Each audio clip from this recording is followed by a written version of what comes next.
So hey anime fans, what if Naruto got harem with female Kurama? So let's start the series. Damn that dog and those people. Always interfering and destroying my plans. As the creature known as the Lich cursed the humans Finn and Ice Finn and that fucking dog Jake, the arrival of the original Finn and Jake, the same idiots who had prevented its incarnation in their world as well, ruined everything. The Lich had believed it could easily handle them because they lacked any weapons that could harm it and were unwilling to harm Ice Finn. After possessing Farm World Jake and manipulating Farm World Finn, the Lich had come very close to gaining access to the entire multiverse and bringing death to all living beings, which was its purpose. The Lich was actually concerned when they conspired to use the maid against him, which would have completely destroyed him if it had struck. Fortunately, however, the Lich was able to seal its spirit and power away within the Ice Crown before teleporting it away to a new dimension. So even though its body may have been destroyed, the Lich survived. Finn had succeeded in knocking the Ice Crown off Ice Finn's head before persuading him to assist them in defeating the Lich. Even though the Lich was still furious with it, a creature that existed beyond of time and space and that had wiped out countless planets as if they were nothing more than dust in its wake, it was somehow vanquished by a rubber dog and two foolish human kids. Since the Lich didn't choose a specific location for its journey and only cared about avoiding extinction, the Ice Crown was now randomly transporting between dimensions. The cosmic being merely hoped that it would soon arrive at a dimension, ideally one where it could take possession of someone and start plotting its retaliation. Basic countries Konoha. In the meantime, the Chunin exams were currently being held in the hidden village, Konohagakure, within the Land of Fire. Genin from all over the world came to see if they had what it took to become Chunin, and the exams were traditionally divided into 3 parts, with a preliminary round taking place if too many participants passed the first 2 stages. The Chunin exams had a preliminary round that pitted Genin against one another in one-on-one matches to determine the 3rd stage finalists. However, one thing that all Genin learned in the 2nd stage was that deaths do occur in the exams and that they are permitted to withdraw from the competition. This rule also applied to the preliminaries, where multiple matches resulted in several Genin suffering critical injuries but surviving. Regretfully, there had still been one such death. Presently strolling through the town was Naruto Uzumaki, who was dressed entirely in black rather than his typical orange jumpsuit and had an unusually dejected and empty expression on his face. The reason for both of these is that Naruto had just attended the burial of his teammate Hinata Hyuga, who tragically lost her match during the preliminary stage. The blonde with the whiskers was also trying his hardest to ignore the villagers' glares and gossip. Just another person the freak's gotten killed, the demon's finally showing its true colors everywhere it goes. More people die. It should have been killed before any more people died. Look at it, acting like it cares. It probably planned the whole thing. The monster should have died instead of all those people. The longer Naruto listened, the more agonizing memories flooded back to him. He tried to suppress the memories ever since they began to occur, but they eventually surfaced as Naruto relived the moment when everything began to go south. After being tricked by Mizuki, he stole the forbidden scroll at the beginning of the night, but Iruka appeared instead. Naruto then discovered that it was a trap and that he had the Kyuubi sealed inside of him. Panicked by what he had just learned, he simply fled, thinking that everyone, including Iruka, hated him. However, he had overheard Iruka defend him against Mizuki, demonstrating that the Chunin did care about him, so Naruto leaped out and engaged in combat with Mizuki using his newly acquired Shadow Clone Jutsu, appearing to win by sheer numbers. The traitor drank the potion, which greatly increased his strength and speed, allowing him to destroy all of Naruto's clones before beating him into the ground, all the while laughing and taunting him. Then he turned to Iruka, forcing Naruto to watch as he beat Iruka within an inch of his life before snapping his neck right in front of the whiskered blonde. This was all before Mizuki revealed some strange potion which Naruto now knew was a prototype curse seal given to Mizuki by Orochimaru. Following that, Naruto passed out and woke up to find the Sandaime Hokage telling him that both Iruka and Mizuki were dead. Umbu had discovered Naruto unconscious, covered in blood, and surrounded by Mizuki's body, or what was left of it anyway, before revealing to Naruto that he had also officially become a genin and receiving Iruka's forehead protector, which the Chunin would have wanted him to have because he didn't deserve it after failing to save Iruka. When it came time to form teams, Naruto was placed on Team 7 along with Sasuke Uchiha and Hinata, and their Jonin sensei was Kakashi Hatake. The three of them passed their test and were officially recognized as a team, and Naruto started to feel better and more like himself now that he was on a team and felt like he was starting to make friends. But then came their first C-rank mission to the Land of Waves, where they were hired by the bridge builder Tazuna to escort him home. However, they encountered the Demon Brothers and Zabuza Momochi, along with his partner Haku, and discovered that the mission was much more difficult. Although they managed to reach Tazuna's house, where they were met by his daughter Tsunami and her son Inari, they still had to wait for Tazuna to finish his bridge and deal with Zabuza and Gato. Naruto had trained every day to be prepared for it, and he would have trained into the night if Hinata hadn't made sure he got some rest. When the remaining bandits were scared off by Naruto and Kakashi's shadow clones, they all discovered it was a Pyrrhic victory when they returned to Tazuna's house and found Tsunami and Inari dead, having been killed by Gato's men beforehand, with them originally supposed to be taken hostage, only to be killed when they continued to struggle. The mission ended with Zabuza and Haku dying, the latter after taking a hit meant for her master, and Zabuza before Gato revealed he was going to betray him. After the old man finished his bridge and used Gato's fortune to pay Konoha for the mission, they discovered that Tazuna had committed suicide because he had nothing left to live for after losing his daughter and grandson. Naruto felt the same way he did when Iruka passed away, thinking he could have done something to help but was unable to. In addition to the fact that he was linked to both incidents, the villagers started blaming him for the deaths after word got out. They believed that wherever he went, someone would die, which Naruto couldn't even dispute because it appeared to be the case. Though the destruction of the stand itself hadn't hurt nearly as much as when Naruto learned that Tsuchi and Ayam had been trapped inside. It had hurt even more when he discovered that Ichiraka Ramen had been destroyed in a fire shortly after they returned from Wave Country. The whiskered blonde was now losing two more people he cared about and wasn't there to help them. Because of his grief over the constant losses and deaths, Naruto had been unable to see the coincidence that Ichiraku's was destroyed while Tsuchi and Ayam were killed.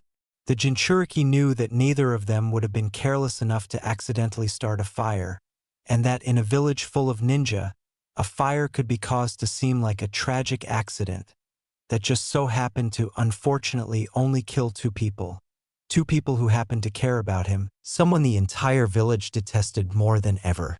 Since Naruto is unable to see such things, he must concentrate on the fact that it seemed like more people were dying everywhere he went. When Kakashi put them through the Chunin exams, the first stage went fairly well, though Naruto was anxious because it was a written test. However, when the second stage began, things only got worse when Orochimaru attacked them, biting Sasuke and leaving him with a completed curse seal. Despite this, they made it through the test and advanced to the third stage, but they had to first win their matches in the preliminary rounds. Sasuke and Naruto both defeated their opponent, and Hinata was pitted against her cousin Neji. After Neji insulted her and said that she would always be a weakling, Hinata was on the verge of giving up, but she decided to fight after hearing Naruto's support and belief in her, wanting to prove that he was right to think she was strong. However, when the match was about to end, Naruto stopped it and pointed to Hinata, who was getting back up, still believing in his teammate. At that point, Neji lost it and killed Hinata in front of everyone by striking her in the heart. Naruto was appalled to see his teammate die and would have attacked Neji if he hadn't been stopped. But he vowed to make him pay. The blonde with the whiskers now understood Sasuke's desire for vengeance against his brother and wanted to exact revenge on Hinata for what Neji had done.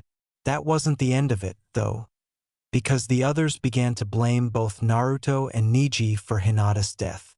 They blamed him for pushing her to fight someone she couldn't defeat, even after it was obvious she had already been defeated, which ultimately led to her death.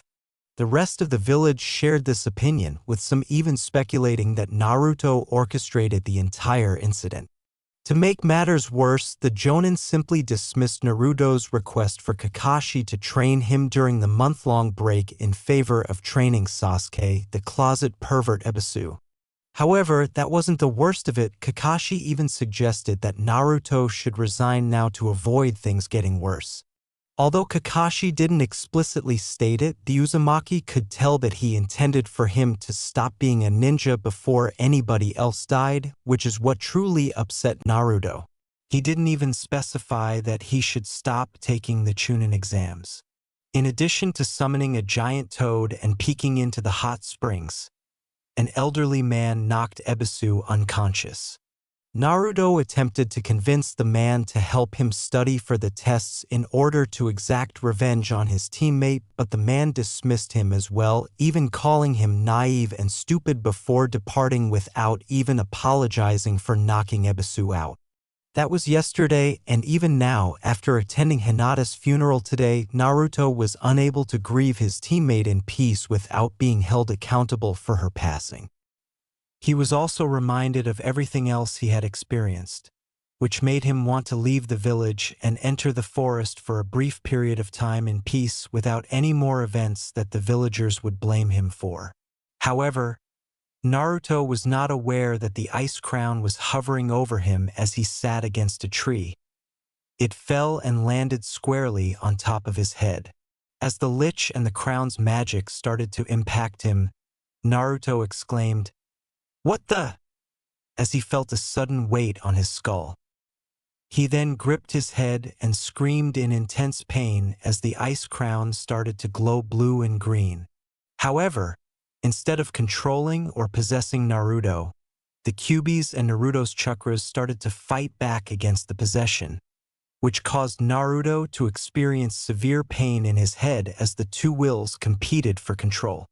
After gritting his teeth in agony, the Uzumaki grabbed the crown and attempted to remove it, only to be appalled when he was unable to do it. What in the world is this? How come it won't come off? As he frantically attempted to take off the crown, Naruto pondered. The ice crown changed from its brilliant gold hue to a dark midnight black, and the red gems turned a cold, icy blue before combining at its center.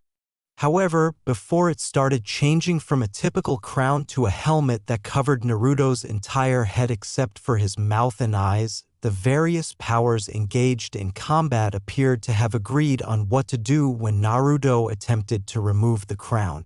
The lich, his dark half made from his repressed negative emotions, and something much older merged with Naruto, giving him access to all of their powers, memories, and abilities.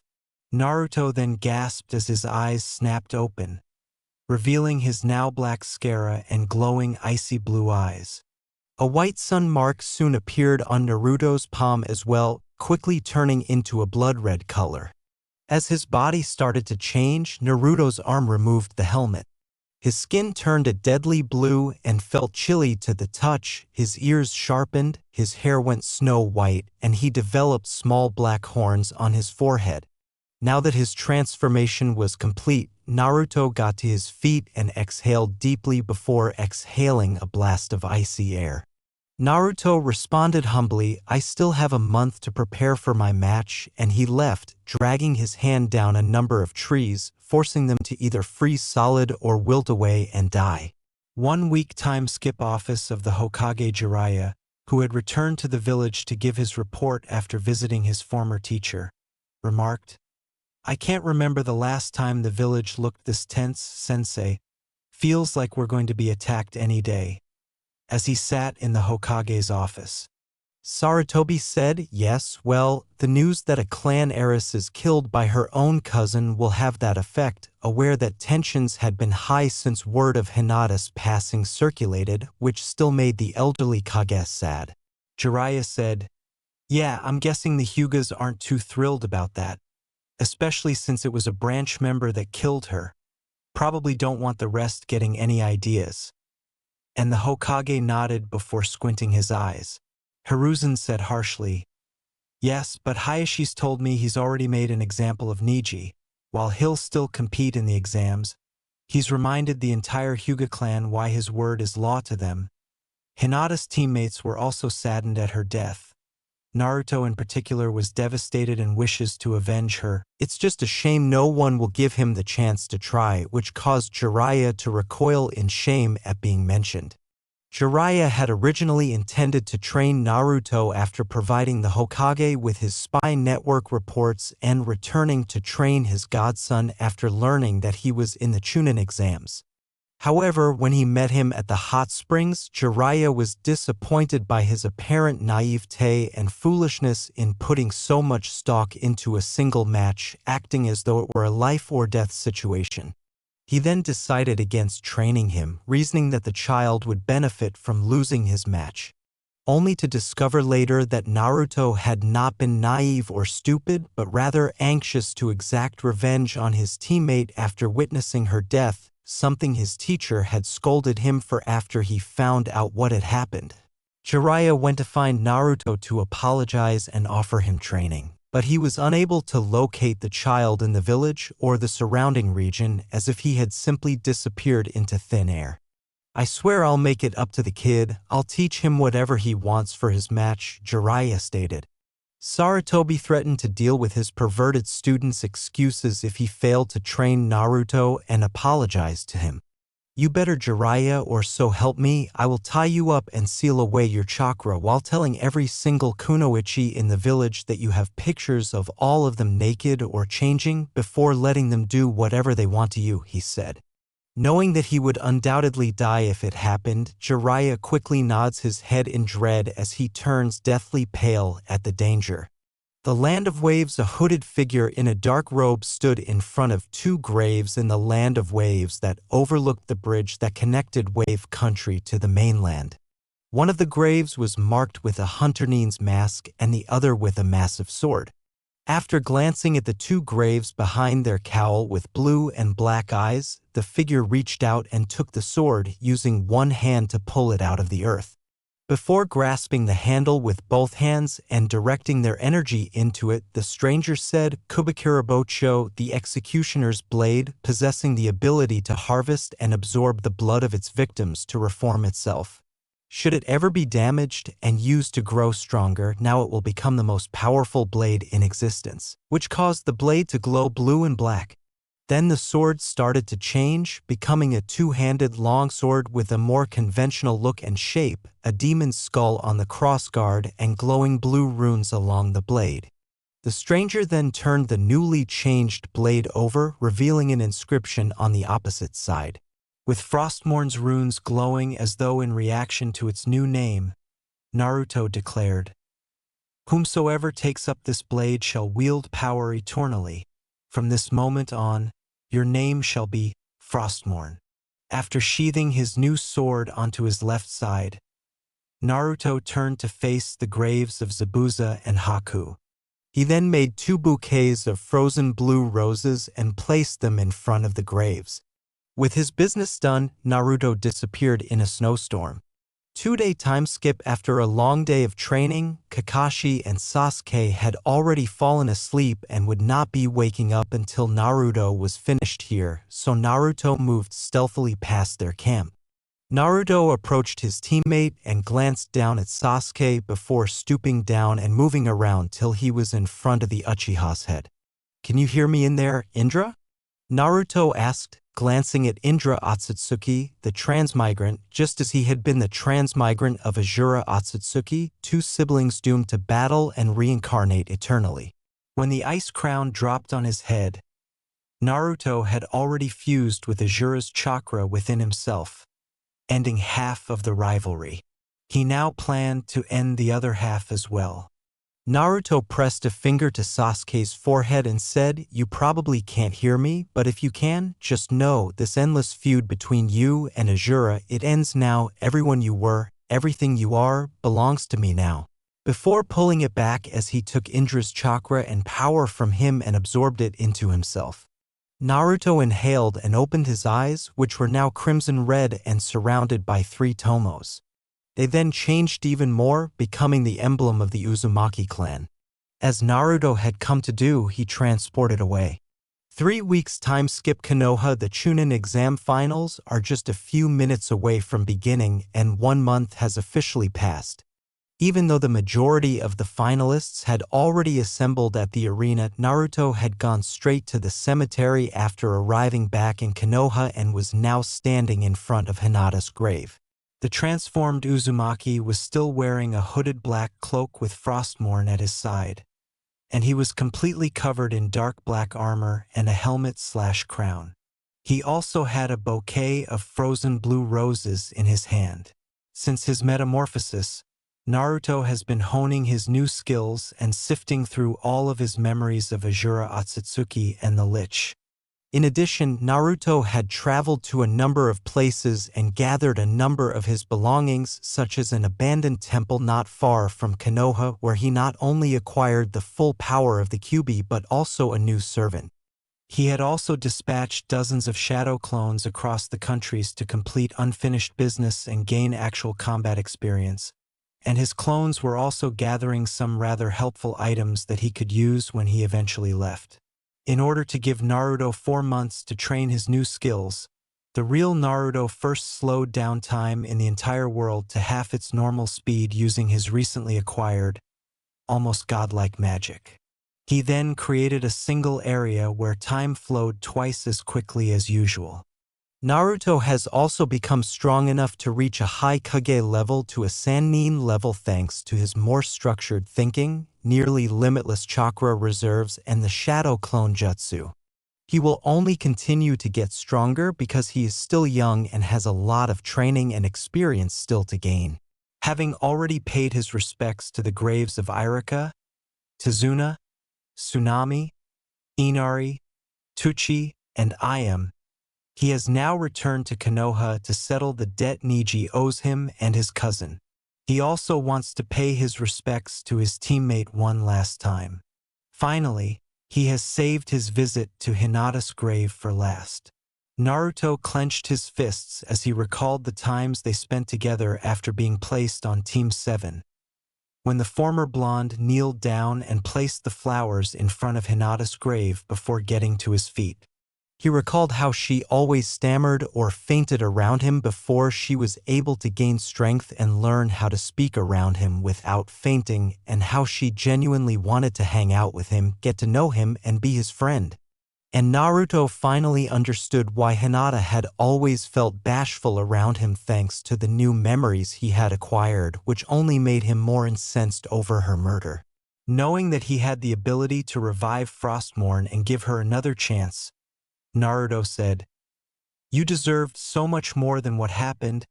You didn't deserve to be blamed for something you couldn't control. You didn't deserve to be written off as a failure or as being too kind. You deserved a chance." Naruto said, "But I'm not going to put you through that, because what I'm going to do, you wouldn't want it. You would want him to live, to forgive him when he doesn't deserve it, to have me forgive him, but I can't. I've forgiven too much already, showed mercy when it wasn't deserved, and now I'm all out of mercy," before taking his hand away. He knew that although he would like to bring Hinata back to life and give her the opportunity to live the life that had been taken from her, he wouldn't harm her by letting her live to witness what he would do. The boy with the white hair then touched Hinata's tomb. "It's funny, I think that you were my only real friend here, who always supported me even when I didn't know it, always believing in me. I'm sorry I couldn't return your friendship sooner, to see if I could have returned your feelings now. All I can do is wish you good luck in the next life and hope you find peace, and I only ask one thing. If you're still watching what's happening, I need you to look away now," said Naruto prior to teleporting away. Arena Niji and Gunma Shiranui, the proctor, stood in the arena in the meantime waiting to see if his opponent would arrive or not. He made the stupid vow to exact revenge on Hinata. While contemplating it, Niji's thoughts turned to everything that had transpired since he killed Hinata out of rage and hatred, as well as the punishment he received from Hayashi, who had his seal activated in front of the entire clan. It seemed to last for hours, but it was only 30 minutes. This was done to convey to the entire clan what happens to anyone who poses a threat to the main house, regardless of who they are. And that was the only reason Hayashi didn't kill Niji, out of respect for his brother, a life for a life, after his uncle had icily revealed to him in private the truth about his father's death and sacrifice. How he chose to die to save his brother and preserve the secrets of the Hyuga clan. However, Hayashi then vowed that if he did anything to harm Hanabi, even if he just glared at her, he wouldn't think twice about killing his nephew, just as he killed Hinata. Since Niji knew his uncle meant everything he said and would actually murder him, this was the first time he had ever been genuinely afraid of him. Everyone else then started trying to stay away from him unless it was absolutely necessary. Even his teacher and teammates refused to talk to him, and Lee even told the hospital staff that Niji couldn't come visit him while he was recovering. Tenten also refused to assist him with his training for the month, so Niji had to train alone for the finals. Genma pulled out his watch and said, "Last call for Naruto Uzumaki." He had been waiting a few moments for the Uzumaki to arrive, but he had not yet appeared. Regaining some of his confidence, Niji mockingly stated, perhaps the coward was smart enough to show up, lest he share the same fate as the other failure, ignoring the glares he received from the Konoha genin in the stands.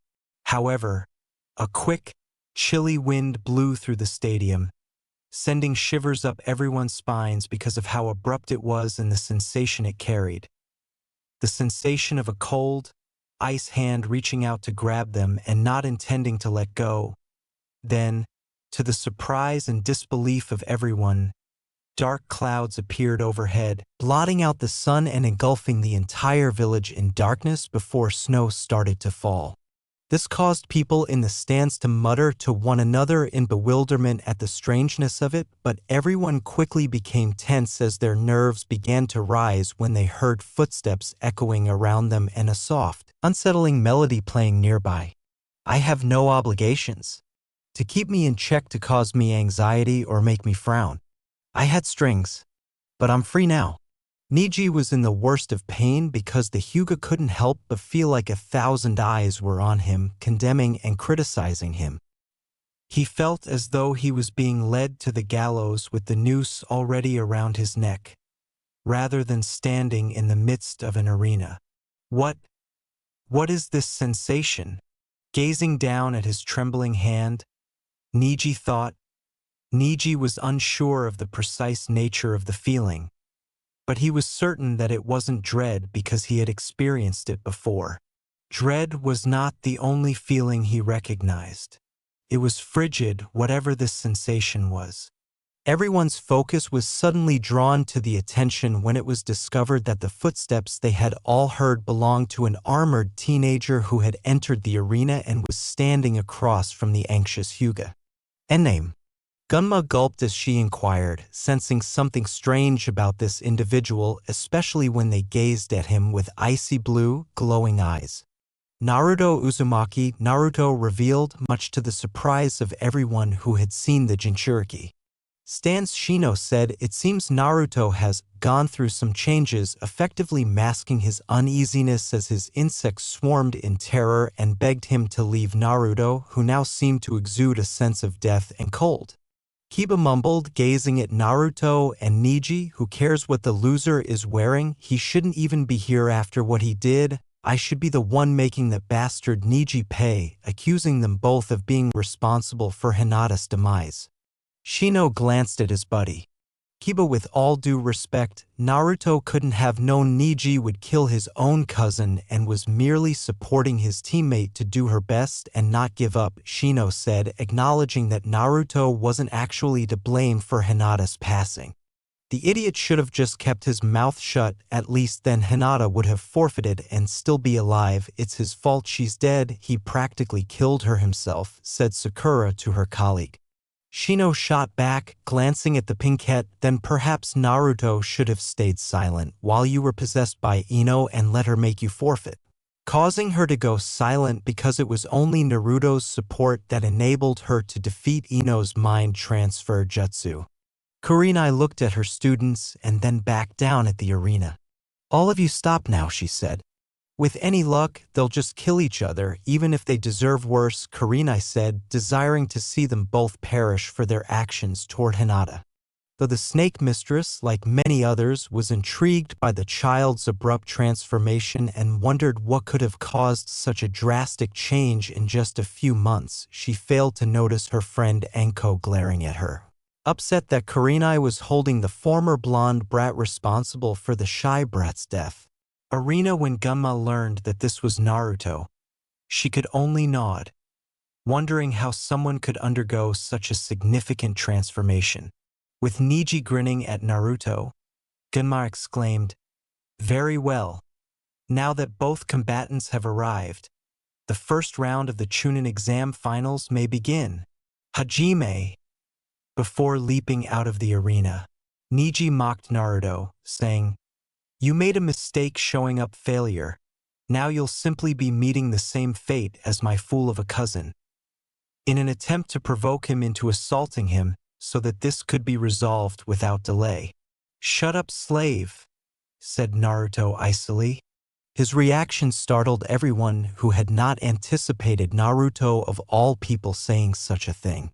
Neji's patience broke at being referred to as a slave.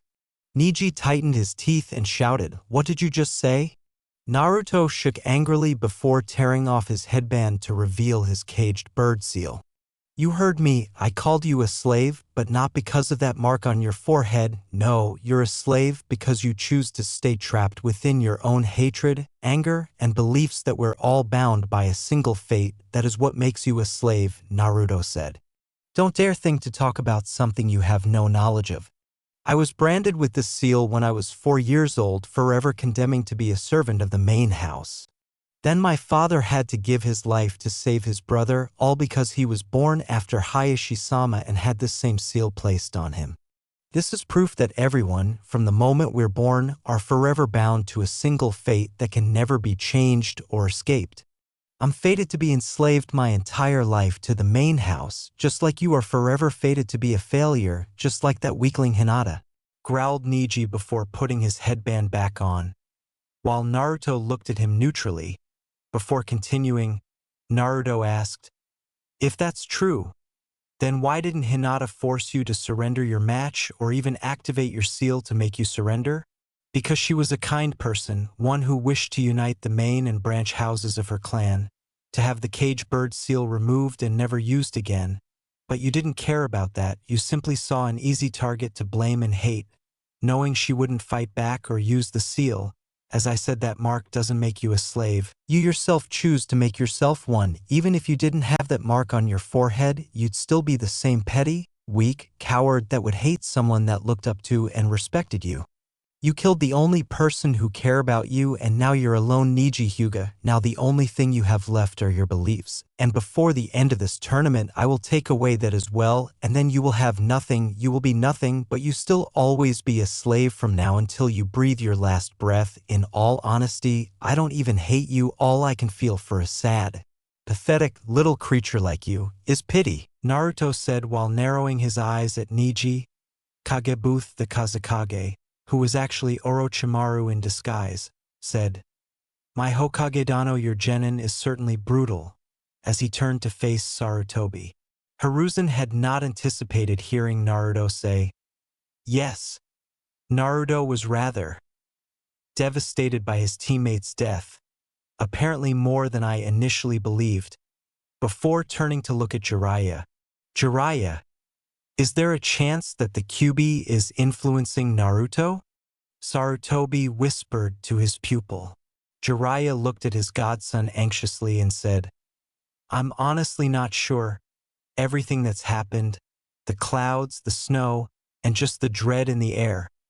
I'm not sure if it's the Kyuubi or something else entirely, but one thing's for sure, something's definitely happened. Wondering what could have happened to cause such a drastic change.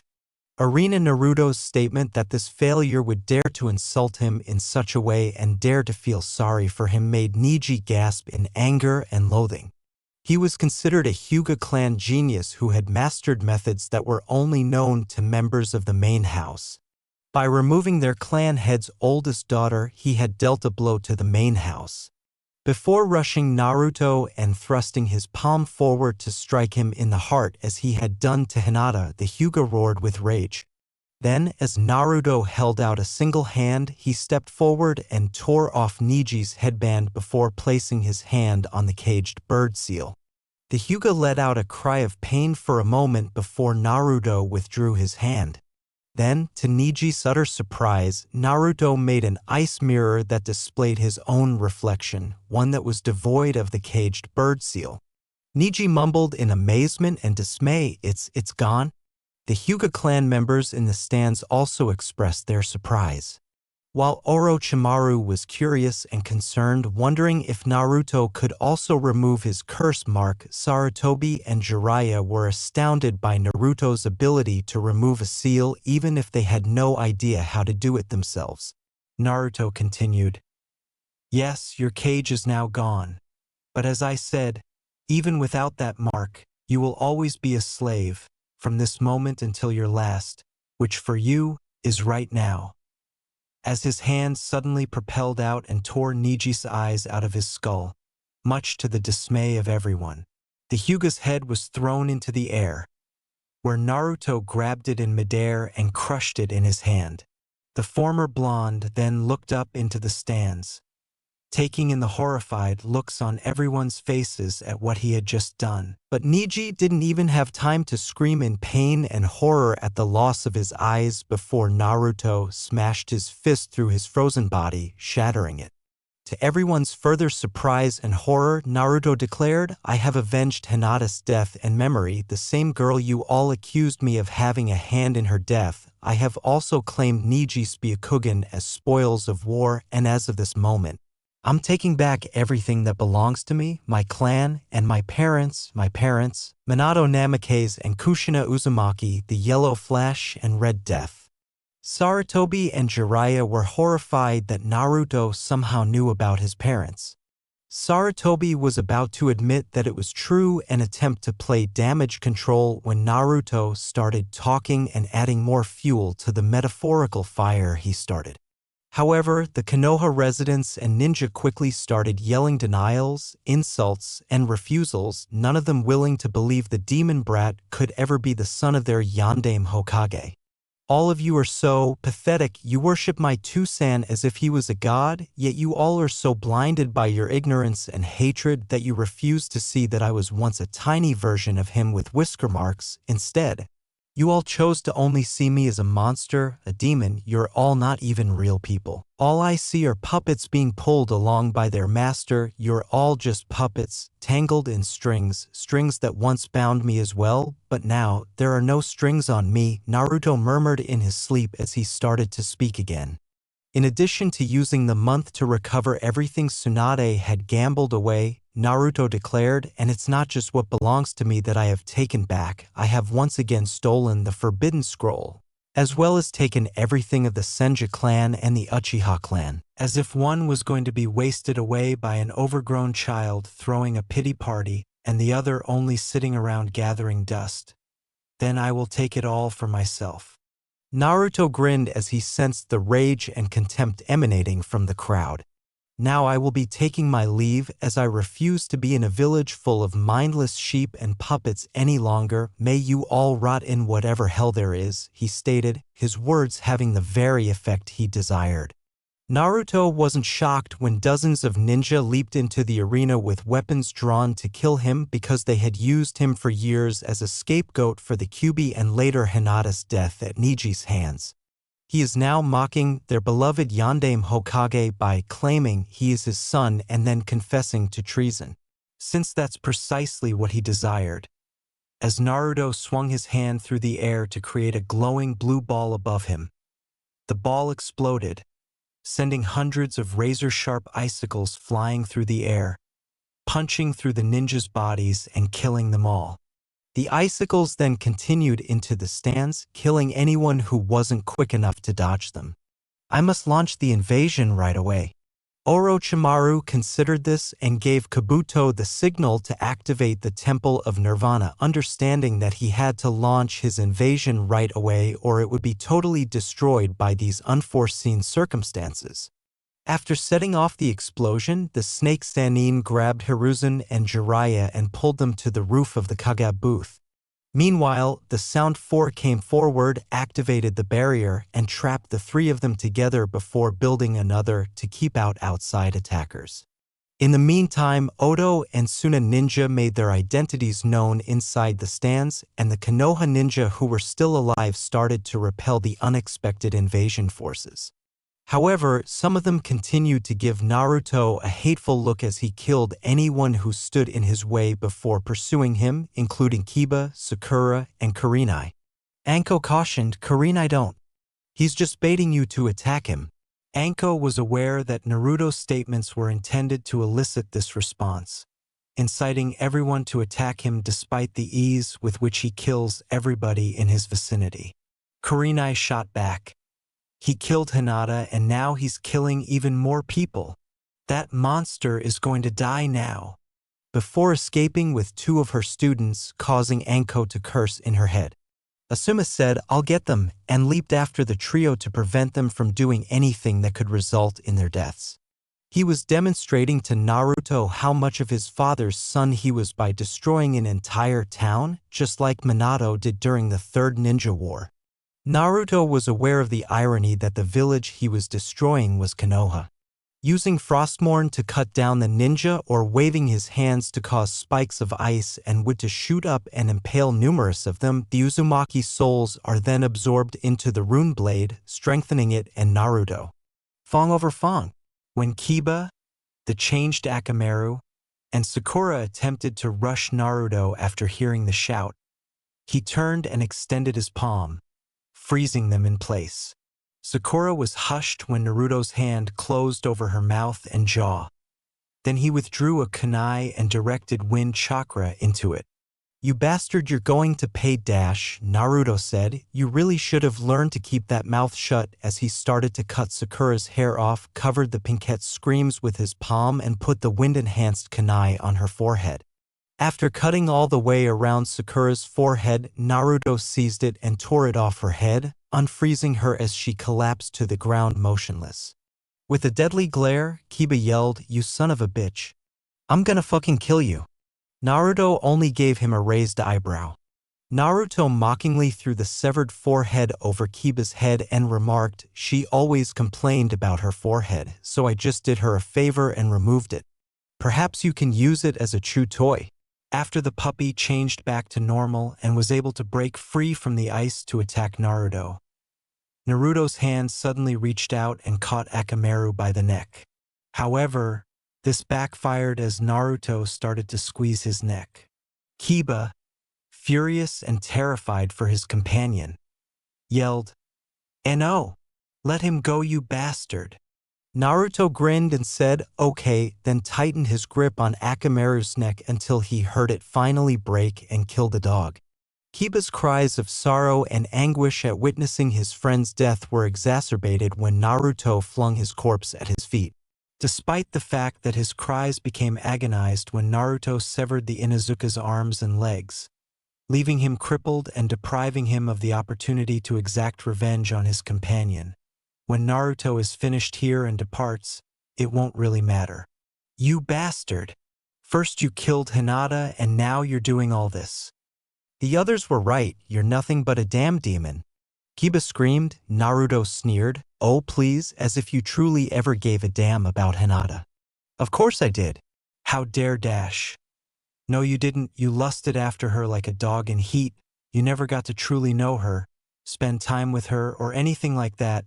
Instead you acted like you were a supposed alpha while in reality you're even below an omega," continued Naruto. "Shut up, Hinata was mine. Mine to mark as my mate and then break into my own personal bitch.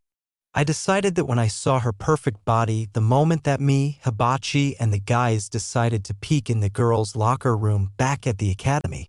When it was decided that the two of you would be on the same team, I would have thought that she would realize what a loser you really were. Opening the doorway for me to show Hinata a real alpha, maybe even let Hibachi and the guys have a piece of her if they wanted. Since I'm sure they would have loved to touch that ass as well. Only for the two of you to end up becoming close, with her getting killed because of your big damn mouth. Kiba exclaimed, no longer hiding his true intentions as the hatred for Naruto consumed him drove him insane, unaware that Naruto was staring at him with daggers as he raised the kunai he used to murder Sakura at the frozen Inuzuka. The other boy screamed in shock and pain as Naruto neutered Kiba with a slice of his kunai. Well, I doubt that any girl would want to be with you, now that you've spilled the beans like that, for everyone to hear. Especially now that I'm going to do what anyone would do to a rowdy beast like you, Naruto said. Naruto stated, oh please, it's not like you'll ever get to use it now or ever without showing any pity. Before Kurenai appeared with a vicious expression on her face, Naruto gazed as a tree started to grow around and ensnare him. Kurenai yelled, die monster, and stabbed Naruto in the throat with a kunai before tearing it out and stabbing him repeatedly. As she panted and released her genjutsu, the lady continued to glare vilely at Naruto's severed head until it fell off his body. Kurenai said, I hope you suffer, demon, before actually spitting on the severed head. She was about to turn to face Kiba after hearing that brief admission from him when she was startled by an unexpected voice. Naruto said, wow, and here I thought you cared about him, behind Kurenai, causing the woman to turn around in shock and wonder how he's still alive. However, Kurenai shrieked in horror when she turned to face Naruto's corpse and found that Asuma had been killed instead of Naruto's decapitated body. Kurenai screamed, no, no, no, no, no, and no. This isn't real. As she started to dispel whatever delusion she could be experiencing and refused to accept that she had just slain her boyfriend and his body was still there. A familiar voice said, actually, it's very real, Kurenai-sensei, which made Kurenai uneasy as she turned to face Naruto. She was even more astonished and appalled to see her old pupil Yakumo Kurama standing next to him. Kurenai exclaimed, Yakumo, as Yakumo grinned at her, and Kurenai was appalled to see her with Naruto. Yakumo smiled at Naruto and remarked, what's the matter? Surprised to see me? How about the fact I look much better? Well, I have my new friend to thank for that, after meeting one of the Uzumaki's shadow clones and it detecting the Ito within her. In addition to creating a time distortion in her room so the Kurama heiress could train and strengthen her body in preparation for their departure, Naruto helped her discover the truth about the Ito before assisting her in permanently getting rid of it, giving Yakumo access to the full power of her Kekkai Genkai and the opportunity to exact revenge on her former teacher who had stolen her dream and power. Kurenai gasped in agony as Frostmourne was thrust into her back, and Yakumo approached her. If it's any consolation, Kurenai, you can die knowing you got to see the true Genjutsu mistress in action, Yakumo taunted before the Naruto next to her broke like glass. Yakumo whispered, you stabbed me in the back, I'm just returning the favor, as Kurenai's body was thrown aside and her spirit was absorbed into the blade. Yakumo looked at Naruto and inquired, so, are we done here? As if they would be departing at this point. Naruto responded, not yet. Now, the fun part begins. Just before stabbing Frostmourne into the ground, which sent tremors through the entire town. In the cemetery, more resurrected bodies started to burst out of the ground and tombs, attacking any and all ninja and civilians throughout the village. Then, without anyone seeing, the eyes of every deceased person started to glow a spooky blue color before they started to get up and attack anyone nearby. Though the whiskered child had already resurrected his father after freeing his soul from the Shinigami's stomach when he earned the in half of the Kyuubi, Hinata, Irika, Tsuchi, and Ayam were the only ones who did not rise since Naruto refused to interrupt their sleep. The best part was that everyone who was resurrected knew exactly what they were doing, but they were powerless to resist his influence. Additionally, the more people who die, the more will become undead, and the cycle will continue indefinitely. Gaara exclaimed Uzumaki as he rushed towards Naruto, grinning bloodthirstily. He had been searching for him since he had seen how powerful he was, knowing that if he killed him, no one would ever be able to deny his existence. The Suna Jinchuriki, for once, was unable to bring himself to try and kill a target as he felt not only his own fight-or-flight instincts kicking in, but he even heard Shikaka screaming for him to run as the former blonde's head snapped towards him with a dark glare and narrowed eyes. The sight actually made Gaara freeze in place while his sand fell limply around him. When he started to approach Gaara, Naruto turned completely to face him. The redhead slowly began to tremble as he gazed at Naruto with wide eyes, realizing that he had made a grave error and that attempting to fight Naruto would not prove his existence. It would lead to its termination. Naruto said, "You really should have run when you had the chance," spinning his blade to kill the frozen Gaara, leaving the unsteady Jinchuriki unable to flee or take any action. With their fans and puppets out, respectively, Temari and Kankuro abruptly leaped between Naruto and Gaara, glaring at Naruto. "Get away, friend," Kankuro cautioned. "Stay the hell away from our brother." Temari snarled, choking down her panic at the thought of facing Naruto head-on but refusing to allow him to murder Gaara. Naruto couldn't help but find it funny that Gaara was staring between his siblings in shock and disbelief that they would be willing to defend him from someone who could kill them before they could react. With a laugh, Naruto questioned, "You'd stand against me even after everything you've seen I can do?" Temari stated, "If it meant protecting our brother, yes."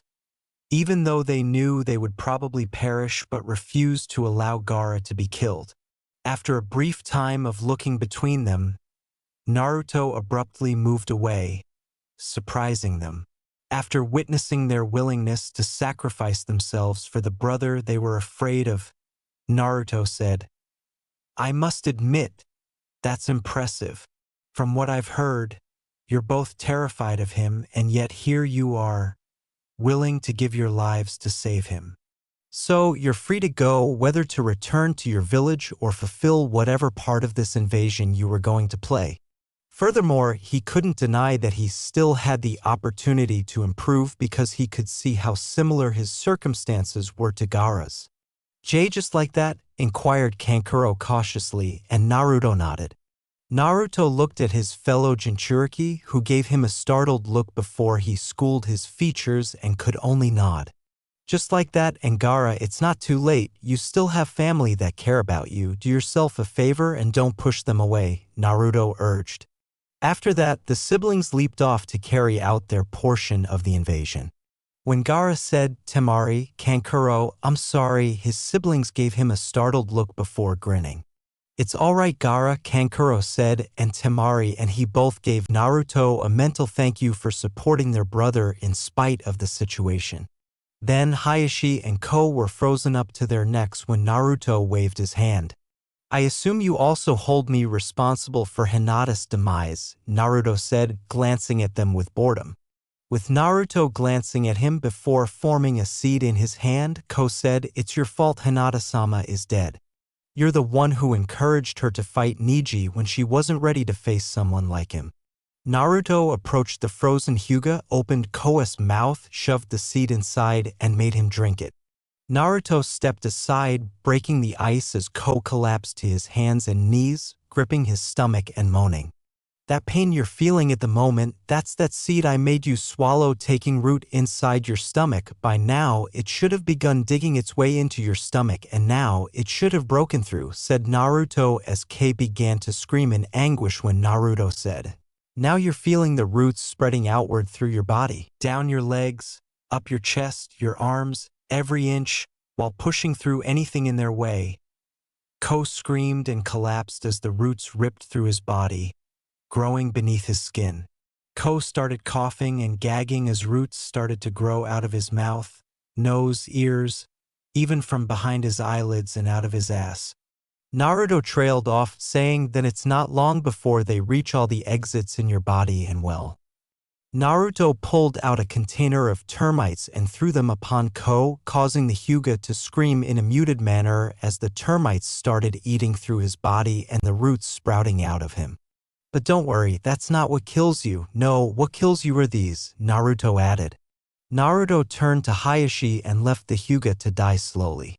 After saying, "Oh, don't worry, I'm not gonna do that to you. No, I'm just gonna hurt you a lot," Naruto struck Hayashi in the jaw, knocking out several of his teeth. The Hyuga clan head screamed in agony as Naruto broke the ice, holding him by uppercutting him and knocking him to the ground. Then, he grabbed him by the collar and repeatedly smashed Hayashi's head against a wall before lifting him into the air and slamming him back to the ground. Finally, Naruto repeatedly stomped down on Hayashi's kneecaps until they were completely destroyed. After that, Naruto raised Hayashi into the air and dropped him directly onto his knee, causing the clan chief to scream in excruciating pain as he lost all sensation in his lower body. As Hayashi scowled at him, Naruto said, "For the record, that was for Hinata," and dropped the broken man to the ground. Hayashi retorted, "You don't get to talk about my daughter. It's because of you and Niji that she's dead," but was kicked in the face. "No, you don't get to talk about her. I didn't know that bastard would actually kill his own cousin. The only thing I'm guilty of is fully supporting and believing in my teammate and friend, knowing she was strong. Something you and the rest of your clan never did. You all believed she was too kind and soft, too timid, all because she wasn't like the rest of you. She told me about your training, how you forced her to perform brutal training and did nothing to support and encourage her. Then forcing her to fight her own sister just to decide which of them would be the heiress, then disinheriting her when she refused to fight back. You don't get talk about Hinata because you sure as hell never gave a damn about her," replied to Hayashi. "Of course I cared about Hinata. I care about both my daughters. I only did what was needed for her to have the strength needed to lead the Hyuga clan," said Hayashi. "Well, you sure had a terrible way of showing it, since you never supported or encouraged her. You just expected her to suddenly be a prodigy at everything she did. No, I'm not the reason Hinata's dead. It's you and the rest of your fucking clan that turned your backs on a kind girl, that only wanted to be strong like the father, that knocked her down again and again. And you want to know the worst part? Even after everything you've done to her, Hinata still loved and looked up to you. But you never cared. You didn't care about her as your daughter. You only cared about her as a tool to lead your clan," Naruto retorted coldly, as Hayashi looked at him with eyes widening as he pressed against Hayashi's neck. Naruto said, "And wherever the hell you end up, it'll still be too good for you." Just before Hayashi's neck broke like a twig under light pressure. The last thing the devastated man saw before they disappeared was the ghosts of his wife Hitomi, daughter Hinata, and brother Hisashi looking away from him. Naruto's hand sprang out and encircled Hanabi's neck as he stepped away from Hayashi's body. The daughter had come to witness Naruto murder her father before she hurried him in rage. Naruto tossed the girl aside. As the Hyuga glared at him, Naruto approached Hanabi and said, "You really think that after everything you've seen and know I can do, you really think a brat like you stands a chance?" After their duel, Hanabi became disillusioned with Hinata, but she still loved her big sister. So she got up and rushed Naruto again, screaming, "You killed my two-san, Ne-san, and Niji. You took my family away." After learning of Hinata's death, Hanabi was devastated that her sister was dead and that they would never have the opportunity to try to make amends. However, that didn't mean she couldn't exact revenge by killing the people who killed her. It was simply buried under the betrayal, hurt, and disappointment she felt after Hinata threw their match, leaving her as heiress and the subject of their father's training. In addition to wanting to exact revenge on the other members of her family that Naruto has already murdered, the girl fell to her knees and clutched her stomach as Naruto's fist was buried in her stomach. causing Hanabi to cough up blood and spittle and gasp in agony. One hit and I've already brought you to your knees. It'd take less than that for me to kill you, yet you still believed you had a chance, Naruto said, squinting at Hanabi. The girl trembled and then gave him a tearful look, realizing that she had no chance at all but still trying. Knowing that she wouldn't be able to defeat Naruto no matter what she tried, Hanabi yelled, "Well, go ahead, kill me." She only wanted him to complete the task so she could at least see her family once more. As Hanabi lowered her head to await the inevitable conclusion, she heard Naruto sheathing his sword and looked up. Wanting to die so she could meet her family again, Hanabi exclaimed, "What were you doing? Kill me." "No," Naruto answered plainly as Hanabi gave him a wide-eyed stare. With tears streaming down her face, Hanabi yelled, "And no? Why? Do you enjoy making me suffer? Knowing I'm alone?" She thought he was allowing her to live knowing that her family had died and that there was nothing she could do to exact revenge. When Naruto revealed, Hanabi's eyes widened in surprise. "No, I'm letting you live because despite how you've treated her, how you acted coldly to her, ignored her, and saw her as a weakling like the rest of your clan, Hinata still loved you more than anything," he said. "She told me before she died that even though you saw her as a failure, Hinata still loved you. She loved you enough to throw your fight and risk herself being disinherited and branded with the caged bird seal if it meant you were safe. Refusing to see you get hurt or branded, that is the only reason I don't kill you. Why I don't even consider killing you? Because your supposed failure of an older sister would be devastated if you were to be killed by me, and I refuse to hurt Hinata any more than I already have," said Naruto. With Hanabi staring at him in Hanabi questioned, She did that for me," and Naruto nodded. Hanabi lowered her head in sorrow as Naruto spoke. "Yes. She hadn't known that girls were only branded if they were born into the branch family. So she had fully expected to be branded herself. But she didn't care. She would have done it, if it meant you were safe." "You would have allowed yourself to be branded for me, Ne-san?" Hanabi reasoned that Hinata would not have permitted anything to occur in order to protect her. Hanabi looked up to see Naruto's hand extended for her to take, and despite the way she had treated her, Hinata still loved her enough to prevent Naruto from murdering her. In order to respect Hinata's memory, Naruto decided to go all the way and take her sister with him to ensure she was safe from what he had unleashed. "And it's also because of Hinata that I'm offering you the chance to join Yakumo and I in leaving," he said. After staring at him incredulously, Hanabi turned to examine his hand. Hanabi remarked, "You really cared about Ne-san, didn't you?" Naruto nodded. Naruto responded, "Yes, she was my friend and I wish to honor her memory as best as I can, including keeping you safe," while Hanabi examined his hand and accepted it gently. Hanabi said, "Then you have my loyalty," and the Uzumaki nodded as Yakumo approached them after standing aside to see what was happening. Yakumo questioned, anxious to just get out of the village, "Are we leaving now?" Naruto responded, "Just one more thing," as he extended his hand and formed a tiny blue ball in his palm. As the three watched, Naruto raised his hand slightly and threw the orb into the air. Dark clouds quickly covered Konoha and the Land of Fire, and then heavy snow fell as soon as the entire country was covered. Naruto knew that soon the entire country would be nothing but a frozen wasteland populated by undead people and those who were stupid enough to stay. Naruto declared, "Now we can leave," realizing that his retaliation was finally over. As Naruto, Yakumo, and Hanabi disappeared from their position, snow started to swirl around the three, and they would never be seen again in the elemental nations. The village was soon overrun by the growing number of undead and the appearance of Shikaku, despite the best efforts of the remaining Konoha ninja, including Jiraiya's assistance, after he and the Sandaime were able to drive Orochimaru away. The survivors had banded together to flee the destroyed village and the undead. Those who were able to flee were taken to Tenzaka-gai, where Jiraiya and the other ninja fortified the town into a stronghold against the undead. Jiraiya used his swamp of the underworld jutsu to create a huge swamp outside the walls as an additional line of defense.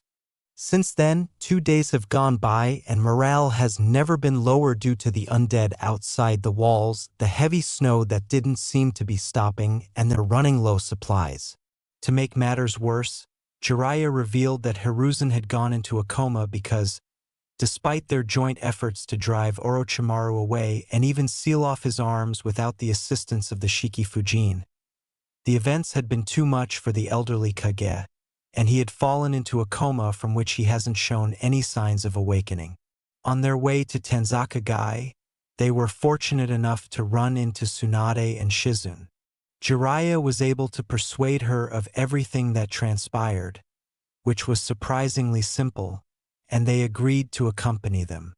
Hopefully, she would also be able to wake up their former teacher. However, when 2 individuals emerged in a whirl of leaves, everyone tensed up only to relax when they realized it was Kakashi and Sasuke. With horrified eyes, Kakashi surveyed the area and said, "What the hell did we miss?" In order to get some last-minute training before heading to the arena, he and Sasuke had arrived late to the finals. However, by the time they got there, the village was already covered in several feet of snow and sand and was overrun by walking corpses. They were only lucky to escape alive before they started looking for everyone's whereabouts and eventually found Tanzakagai, where Kakashi shined them. The 2 Sharingan users wanted to know what they might have overlooked that led to the village's current plight, but the survivors gave them death glares in response, and none of them were pleased by the reminder. It was the fucking demon. The monster destroyed our village. It was working with Orochimaru to attack us. The Kyuubi brat dared to insult the Yondaime. The Yondaime would never have a demon freak as a son. Jiraiya yelled quiet to silence everyone before turning to face Kakashi and Sasuke. As Kakashi and Sasuke gazed at him with wide eyes and the Sannin glared at the survivors, Jiraiya summarized the short version of it all. Naruto showed up for his match, killed Neji, revealed his heritage and the fact that he took everything that belonged to his parents and clan. Some ninja tried attacking him but were killed. Orochimaru was disguised as the Kazekage and started an invasion. Then Naruto did something that started raising the dead and plunged all of Fire Country in an endless winter.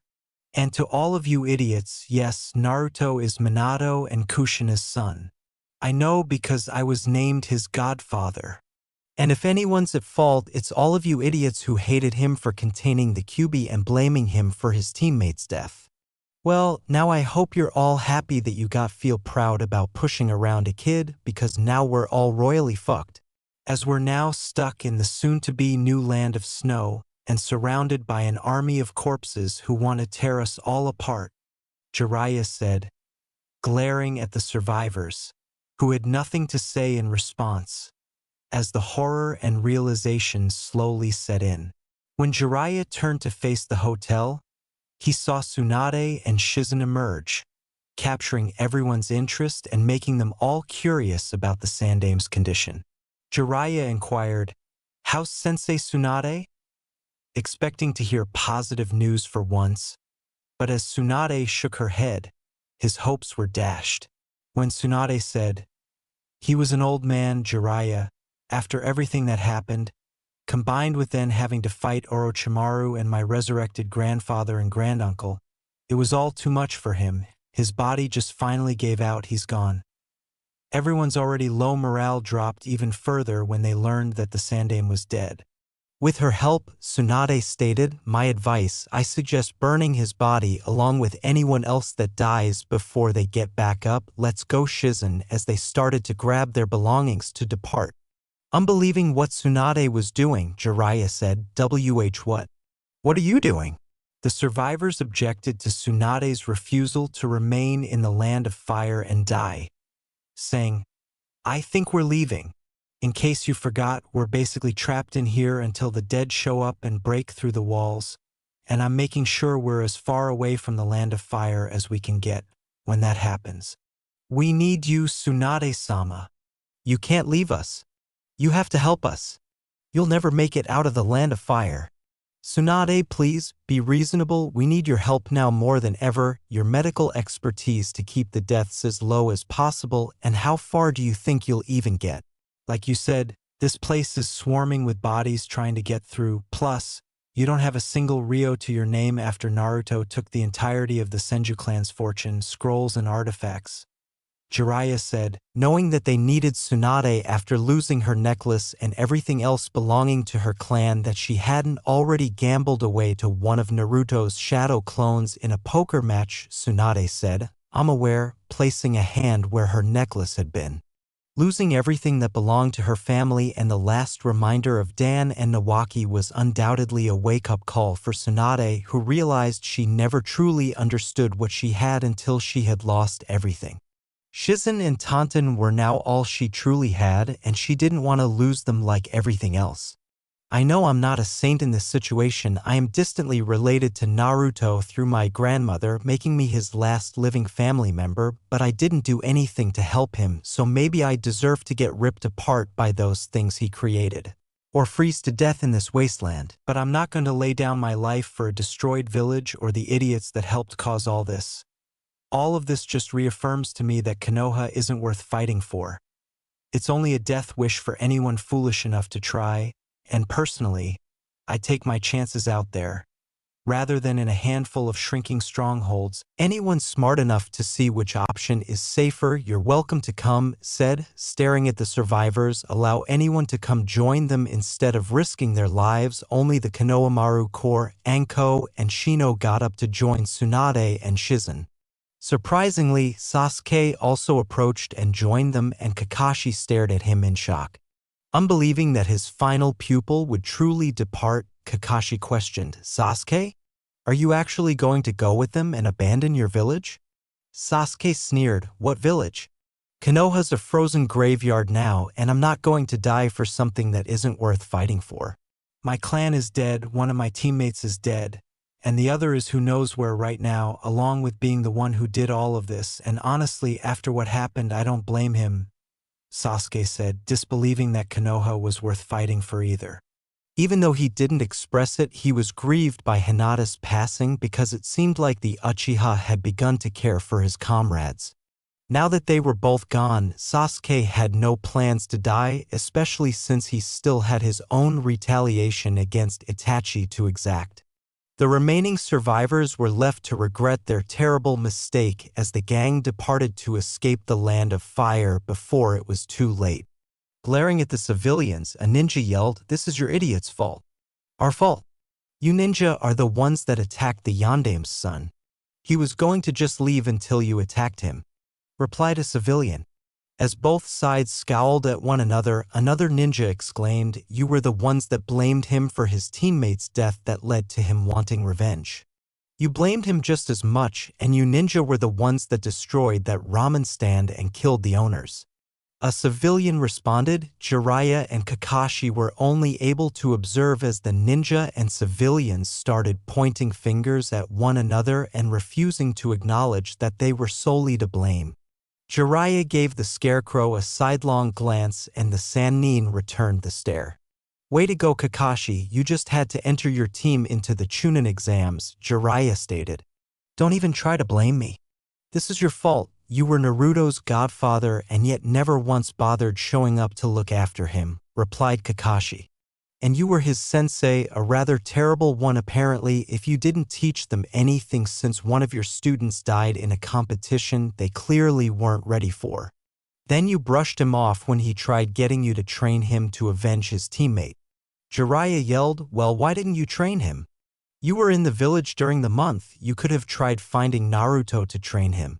"Oh wait, you were probably off spying on women bathing in the hot springs for those stupid books," said Kakashi. As they both glared at one another, Jiraiya said, "Oh, you mean the books you read fanatically? The same ones I bet you were more focused on reading than teaching your students. And what's the you always enjoy saying, those who break the rules are trash, but those who abandon their friends are worse than trash. Well, one of your students is dead, the other has turned into something worse than Madara Uchiha, and the other just walked away. I might have failed Naruto. But you failed your entire team, Hitaki. Otogekure Orochimaru, meanwhile, couldn't help but smile as he enjoyed the fact that Konoha had finally been destroyed within his base in the Land of Sound. Naruto may not have been the one who killed Konoha, but it was still sweeter because his father, who had been resurrected, also contributed to the destruction of the village he had fought to defend. And hopefully, Sarutobi-sensei will also be dead soon, Orochimaru mused, looking at his deadened and black arms, which he was still irritated about. The Snake Sennin was certain that he would have been furious, but the thrill he had from destroying Konoha outweighed the inconvenience of losing his arms. When Kabuto entered his throne room, Orochimaru thought, I just need to find Tsunade and get her to fix my arms. I'm sure the promise of seeing Dan and Nawaki again will be enough to get her cooperation. Orochimaru asked, what is a Kabuto, unsure of what his right hand had to report. Orochimaru looked at Kabuto with wide eyes, honestly not believing what he had just heard or his luck. I thought you'd wish to know that our spies, what few are still alive, within the Land of Fire have reported that the survivors of Konoha have taken refuge in the Tanzakagai stronghold, and not only that, but the Sandaime is also dead. While it seems Tsunade was with them for a time before leaving, while bringing a small group with her, with likely to escape the Land of Fire and the undead, and it seems Sasuke was part of the group as well, Kabuto said. Although Orochimaru was happy that Konoha and the Land of Fire had been destroyed, he was also aware that this would lead to another conflict, this time over the now free territory, and that anyone who dared to confront the undead in the nation would attempt to seize it. As a result, he knew he would need to begin assembling allies and bolstering his power for the impending conflict. He had learned that Tsunade had not only abandoned the Konoha survivors but also brought Sasuke along. Already, a scheme was developing in the Sannin's mind for how he could take advantage of this. Before he could use the Kagaya as his vessel, he would need to heal Kimimaro and regain his arm function. Although he would prefer to take Sasuke and gain the Sharingan by simply recruiting him now, Orochimaru could take his body in 3 years once he has learned and grown, making him an even stronger vessel. He might even test Tsunade to see if her blood could help him gain the Mokuton as well. Regarding how he could persuade them to join him, considering that the only choices were Suna, who betrayed Konoha and assisted in its destruction, Kumo and Iwa, 2 villages that hated Konoha and would probably use Tsunade and Sasuke as breeding stock to create their own Uchiha and Senju clans, and Kiri, who had recently emerged from their civil war. Orochimaru was the only option to protect them from enemies or those who would want to exploit them for their own benefit. With a gloomy smile, Orochimaru thought, I really must thank Naruto should our paths ever cross again. He doubted that any of this would have been possible but for the Kyuubi Jinchuriki's axe. Iwa, the news of Konoha's destruction, on the other hand, thrilled everyone in Iwa, especially since it was ironic that the Yellow Flash's son had destroyed their vilified enemies. If the rumors were accurate, the Yellow Flash himself had also been resurrected and had contributed to the village's destruction. Although they were a little sad that they didn't know what had happened to Namake's son or whether he would ever return, they were only taking pleasure in the irony of the father and son demolishing their purported home.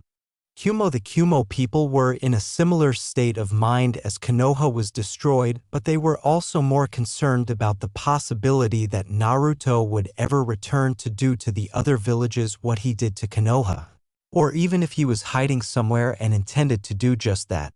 Since Konoha is no longer there, the Yondaime Reikage A is already preparing to inform Iwa about a potential alliance and truce. If Naruto does return, they could at least attempt to be prepared for whatever he has in store for them, in addition to being prepared for the fighting that will result from the destruction of Konoha and the Land of Fire as a whole. Kiri *, the newly elected Godame Mizukage in Kiri Meiterumi, was only able to rub her temples in exhaustion and frustration after learning of the destruction of Konoha. Although she was concerned about Naruto coming back to destroy the other villages, she was more concerned about the immediate threats, such as the potential for her village to be dragged into a fourth ninja war while they were still recuperating from the Bloodline Civil War. May reasoned that since Kumo and Iwa were the two strongest villages and Konoha was no longer there, she would want to think about forming an alliance with them. Ironically, Suna was the only village that wasn't celebrating the destruction of Konoha because they knew that Orochimaru had killed the Kazekage, leaving them even weaker and without a leader. This wasn't good given the current situation, as they were the weakest village immediately after Kiri, and they probably won't remain weak for long as they recover from their civil war. It is unlikely that any village would be willing to form an alliance with Suna now that they have failed to find any allies due to their betrayal of Konoha.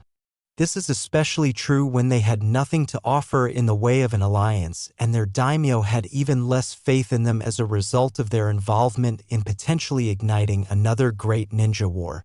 Taki Takigakure, like Suna, was not celebrating when they learned of Konoha's destruction, but for a completely different reason. It was a Jinchuriki who had caused Konoha's destruction, and their own Jinchuriki, Fu, was not well liked in the village. Just like the Kyuubi Jinchuriki. Instead of learning from Konoha's mistake in how they treated their Jinchuriki, the people of Taki started treating Fu even more harshly than they had previously. They did everything in their power to beat or stomp out any indications of rebellion from the girl, thinking that if she was more afraid than vengeful, they wouldn't have to worry about her rebelling against her betters. However, it had the exact opposite effect, as Fu stole Taki's own forbidden scroll and even the hero's water before sneaking out of the village in the middle of the night as her last act of retaliation against her old town for what they had done to her. As Fu ran through the forest, she thought vindicatively, "Enjoy suffering in the coming war with your precious weapon assholes." She had no idea where she was heading or what her goal would be, only that it would be far from Taki. The seriousness of the issue was demonstrated when the Akatsuki finally called a meeting within AIM to discuss the recent events and what had transpired. The members were present in person rather than utilizing the magic lantern body jutsu. Oh, I wish I could have been there when all those heathen bastards were killed, all the sacrifices I could have made to Jashin-sama.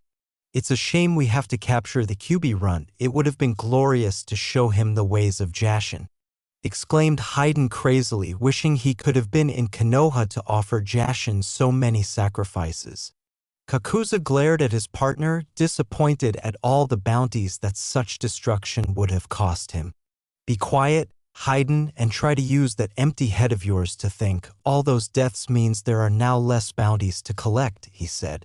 Deidara, who was happy to learn of Konoha's destruction, expressed disappointment at the way it was carried out, saying, "I find it disappointing. The Kyuubi Jinchuriki didn't blow up that village of tree huggers. The great Konohagakure, gone in a single flash. It would have been the ultimate form of art." As Naruto has now accomplished what he set out to do and created the ultimate work of art that would never fade away or be forgotten, Sasori said, impressed by it all. "If you believe that, you're even more foolish than I thought, Deidara. You aren't looking at the larger picture. The Kyuubi Jinchuriki has turned all of the fire country into the blizzard country, leaving it eternally frozen, a permanent reminder of what he can do to those that cross him. Even if he were to never be seen again, he would never be forgotten. He has rendered himself eternal." Kisame looked at his companion, who showed no outward signs of concern at Konoha's devastation, and said, "What about you, Itachi? You don't seem to be too concerned about your former home now being buried under mountains of snow and ice and crawling with walking corpses." Itachi said indifferently, "I'm only concerned with how this will affect our pursuit of the Kyuubi Jinchuriki," concealing his genuine emotions regarding what had transpired. Even though Pain and Konan were the center of attention when they arrived, Pain looked at the Akatsuki spy master and asked, "We will not be pursuing the Kyuubi Jinchuriki due to both his new power and that we now have no way of knowing where he is for the time being. The Kyuubi Jinchuriki is off limits to ensure his attention is not turned towards the Akatsuki. For now, we will be focusing our efforts on the possibility of a fourth ninja war and capturing the remaining Jinchuriki, Zetsu. Is there a possible substitute for the Kyuubi Jinchuriki? Pain asked, hoping to find a potential replacement for the Kyuubi itself in case they were unable to track Naruto. I believe there was a boy at the fire temple that has a portion of the Kyuubi's chakra sealed within him, said Zetsu. Conan asked, observing that the past tense implied that the boy was probably no longer present. In addition to tearing apart anyone who stood in his way, Zetsu stated the Kyuubi Jinchuriki apparently found him as well and ripped the chakra out of him. Not only that, but it seems that the Kyuubi Jinchuriki had also found the gold and silver brothers' grave and took the Kyuubi's chakra from their corpses as well. Black Zetsu was irritated by the numerous issues that could derail his plans, and Pain scowled upon hearing this. Without understanding how severely those remarks would backfire, Pain said, no matter what, the Kyuubi must be sealed last anyway. There will be plenty of time to locate the Kyuubi Jinchuriki once the other Biju have been captured and sealed. 3 months' time skip with Jiraiya. With a broken expression on his face, Jiraiya sat in a cave. After Konoha was destroyed 3 months ago, the survivors tried to utilize Tanzukagai as a bastion against the undead, but instead of taking responsibility for their actions, they all blamed one another for what had transpired. Now that he's the only one remaining, the incident began a week after Tsunade and her company departed, when Kakashi was discovered dead and the Jonin performed seppuku, much like his father had done before him. Jiraiya burned his body but took his Sharingan first because he never knew when it would be beneficial. Things only got more tense after that because they began using Kakashi as a scapegoat and accusing him of being a bad teacher to his students. They soon started accusing Jiraiya of being involved in what happened as well, but ultimately it ended the same way, with everyone blaming one another as they had begun. Soon after, there was infighting amongst everyone, which allowed the undead to enter the town until it was quickly overrun. Jiraiya was one of the few who survived, and the Sannin doesn't even know if the other escapees are still alive. Since then, he has isolated himself and started living as a hermit, unsure of what to do. After learning that Tsunade's group had been recruited by Orochimaru of all people, even Anko, who hated her former instructor, could see that he was the safest choice to choose in comparison to the other villages, so Jiraiya couldn't blame them either. Even if he had nothing left to fight for or any allies anymore, Jiraiya knew that whatever the Akatsuki were planned wouldn't be good for anyone, so he sighed and thought, I suppose all I can really do is find out more about the Akatsuki, what they're planning, and try to stop them. After giving it some thought, Jiraiya rose and left his cave in the hopes that, for once, he would be able to accomplish something constructive for the world. The Empire. Amid the meantime, Naruto, Yakumo, and Hanabi soon made a reappearance amid a snowstorm in the middle of a forest. Yakumo and Hanabi were taken aback by the unexpected teleportation, but they were able to get over it quickly. Yakumo questioned, "Where are we?" As they glanced about, unsure of their current location and realizing that it was nighttime wherever they were, when Naruto revealed, "Another world, one far away from our old one." The females stared at him in disbelief. "In another world? How is that possible?" exclaimed Hanabi, who didn't think that other worlds existed or that they were in one. She would normally have been dubious of such a claim, but after seeing what Naruto was already capable of, she was prepared to accept almost anything. Naruto replied by tapping his crown. This crown is very powerful, being able to grant the desire of anyone who wears it, with it now being bonded to me permanently, and my desire was the power to have my revenge for both Hinata and myself, along with the power to then leave the elemental nations forever, along with taking everything that belongs to me and my clan, including Uzushiogakure, replied Naruto. Yakumo inquired, Uzushiogakure? The Uzumaki clan's village, after receiving enough information from his clone to know who he was and what she was getting herself into by joining him. Yes, but I didn't just take the village, I took the islands themselves, and they will teleport with me to whatever world I go to, being settled in a suitable spot where they could fit far away from anyone that could attack them. Naruto replied after capturing the islands in order to use them as a base of operations and a stronghold for the world he was in at the time. Yakumo and Hanabi were only able to stare at Naruto in wonder, since they didn't think he was strong enough to pull off such a feat. And despite everything he had previously accomplished, he didn't even appear exhausted. Then, to their amazement, Naruto's armor and helmet started changing. Before using a transformation to make his skin a normal pale color, his ears no longer pointed, and his eyes blue with a normal white scara. Naruto was dressed in black boots, black pants, a burnt orange shirt, an icy blue fur-lined black jacket, and a black circlet with a blue jewel in the center. After observing their appearance, Naruto remarked, "This way we wouldn't draw as much as if I was fully armored or how I normally look under it now." Realizing that although he could probably deal with anyone in this world, he would prefer to learn more about the world they were in before taking any action. The three nodded and started to trek through the forest until they came onto a route that they followed. Soon after, they came to a sight that astounded Yakumo and Hanabi as they looked at the enormous city. "Kami, this makes the hidden villages look like insignificant towns in comparison," Yakumo exclaimed with amazement. "This place makes even that look insignificant in comparison," Hanabi said, having never seen a city this enormous before. "I've been to the capital city in the land of fire once with Tucson," he said.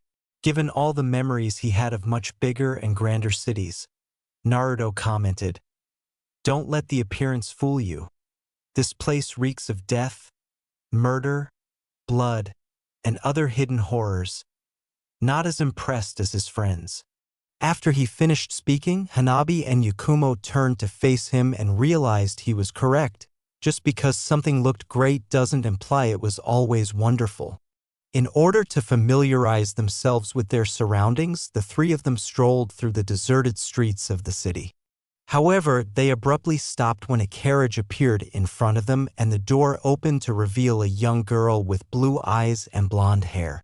With a pleasant and courteous grin, the girl said, "Hello there, are you three new to the capital?" The three exchanged glances before turning back to face her. Yakumo responded, "Yes, in fact we just arrived a few moments ago, then that would mean none of you have nowhere to stay at the moment. If you want, I'd be happy to welcome you into my home. I'm sure my parents wouldn't mind you staying," said the girl. Hanabi responded, "We don't have any money," thinking they would need to pay to stay at the girl's house. However, she giggled as though the Hyuga had said something amusing. The three of them looked at one another once more before turning to face the girl. "No, silly, you would be invited as our guests, no payment needed. You'd be more than welcome to stay as long as you'd like, until you found somewhere else to stay, please," she said. Naruto's response, "I suppose it wouldn't hurt if it's not too much trouble," caused the girl to smile broadly. As she opened the carriage door and allowed the three to enter, Arya said, "Great. Hop in, I'm Arya by the way, may I know my new guests' names?" "I am Naruto Uzumaki, and these are my companions, Yakumo Kurama and Hanabi Hyuga," Naruto said as both of them nodded in greeting. Arya grinned and said, "It's a pleasure to meet you three, Naruto, Yakumo, and Hanabi," as the carriage started to move once more. They soon reached Arya's house, a huge mansion, but Naruto could immediately smell the reality of this family's nature before they ever reached the gates. The former blonde knew that allowing them to remain here wasn't a gesture of kindness, but rather a way to obtain more pigs to torture and kill, and he could smell the blood, disease, and rotting corpses as soon as the manor appeared. He could even smell the smell of blood and decay on Arya, despite her best efforts to hide it. As soon as they arrived at the manor and headed to the living room, Arya exclaimed, "Mother, Father, I've brought home more guests." She noticed an elderly couple seated at a table. The father grinned at his daughter and said, "Oh, that's now for you've brought home Arya. It seems like each day, your heart grows bigger and bigger." Because of how thickly they were laying it out at how kind they were, even Yakumo and Hanabi were beginning to see through their facade. "Yes, I'm so proud of my little girl, always so kind," the mother added. Yakumo smiled courteously and said, "Thank you for letting us stay here. You have a lovely home," as she and Hanabi made a small bow. "Why thank you," the father said, grinning back. Naruto smiled politely and said, "If you don't mind, what is that lovely smell?" The mother said, "Oh, you must be smelling my new perfume, I just got it today," as Naruto's smile grew icy and he touched Frostmourne. Naruto said, "Really? I could have sworn it was the scent of decaying bodies you have hidden behind your house, which caused the guards and family to become uneasy and staring in disbelief." However, before any of them could respond, Naruto emerged behind the two guards and severed their heads, causing Frostmourne to eat their souls. He then extended his hand to the family, knocking them out before ice was used to shackle their limbs and legs. As they made their way through the house to the backyard, where they discovered a sizable shed and the girls could now smell the blood and death inside, Yakumo inquired, "So, how bad are they?" Naruto revealed about a few dozen tortured, infected, and murdered people bad as they arrived at the chained and barred shed. However, before they could open the doors, they turned to face the manor, and a brown-haired child brandishing a sword rushed out. When Tatsumi heard the guards' bodies hitting the ground, she hurried to check and saw that Arya and her parents were unconscious and in a restraint. "Hey, what did you do to Arya and her parents?" she demanded. The youngster saw the three outside and hurried to confront them, leading him to go find the attacker and stop them. Naruto pointed to the shed and kicked the doors open, saying, "You should be less concerned about them and more concerned about their dirty little secret in here." Tatsumi's eyes widened as he now smelled the familiar blood. Tatsumi approached them warily but was startled and horrified by what she saw inside. Even Yakumo and Hanabi were troubled and sickened by the sight of the dozens of dead that were strung up to the ceiling, confined in cages, or just dumped on the floor and covered in sheets. Unbelieving what he was witnessing, Tatsumi exclaimed, What is all this?" Naruto said in disgust, "By my guess and how that girl encountered us all, they likely pick up anyone new to the capital while putting on the guise of a welcoming and kind family only to then torture them to death for their own sick amusement." Noting that he already had hundreds, if not thousands, of bodies by this point. When he killed and tortured someone, it was for business purposes only, for instance, to exact retribution on Konoha, and not for personal pleasure. He might enjoy the victim he is torturing and killing, but not the deed itself. As Tatsumi entered, Naruto exclaimed, "Let me guess, you actually thought they were some poor, innocent, happy family that just took in complete strangers with only two guards?" He was horrified to see Seo's own bleeding body dangling from the ceiling. As his friend's body hung from the ceiling, Tatsumi said, "Seo, no, that's Seo." In shock and despair. "Tatsumi." When Tatsumi turned to gaze at Ayasu in one of the cages after hearing the abrupt voice, she was startled. Ayasu exclaimed, Is it you?"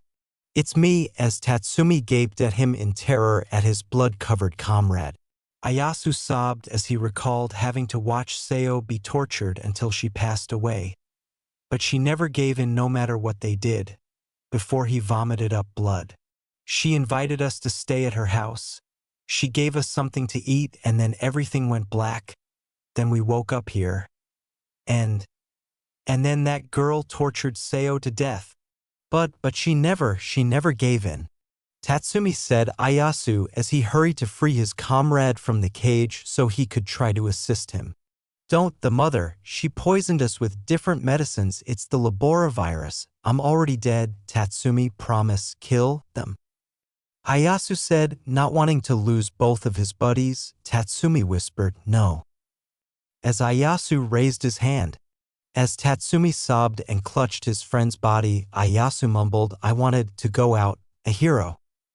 As his body fell slack, unbelieving that a place with individuals like this family could ever exist, Tatsumi said, "What the hell is wrong with this place?" Naruto said, "Humans, they're often the worst monsters to ever walk the land." As Tatsumi gazed up at them tearfully, Tatsumi questioned, "Did you kill them?"